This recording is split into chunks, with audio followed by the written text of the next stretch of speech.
Tell us about StalkHer. Well, StalkHer is a film about this two baby boomers who were a bit negative and nihilistic, got a chip in each shoulder, and I start out looking all the world like a stalker, and I break into the house, and I get tasered to the ground by Emily's, Kaarin's character. I wake up tied to a chair, and just an normal Saturday night, isn't it? At her behest, and I spend the evening with this woman, and all sorts of crazy things happen. You both star in the film, and you're both directing the film. How does that work?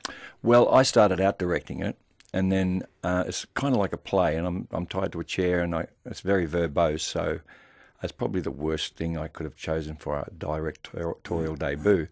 But Kaarin and I are very experienced. We've worked together many years, and she just, when it was my turn, she directed me, and when it was her turn, I directed her. We got the other end of it, and I said, well, you just co-directed that. So she's got... so you happened into the co-directing? She happened, yeah, well, that's what it was. My slightly bossy nature, probably.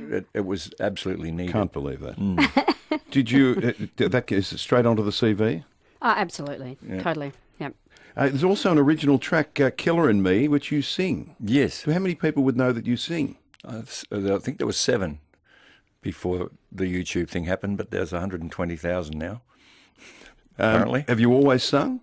Yeah. I've sung in musicals. I've sung in other films that haven't done quite so well. And I was in a band for a minute, and I thought, this is worse than acting, and I got out of it. You're also doing a massive tour to promote the movie, all over the country? Yes, because the regionals have as big a crowd as, say, Carlton, and they deserve to have us running around and promoting our film and giving a bit of excitement there.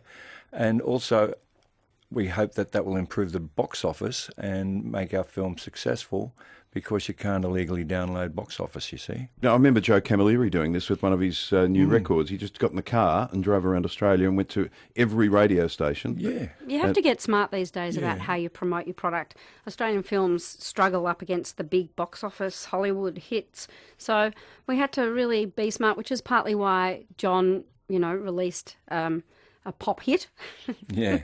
And why we've got a great soundtrack, and why we're out touring regionals and, getting in amongst the people that love to go to the cinema and talking to them about our film and Aussie films.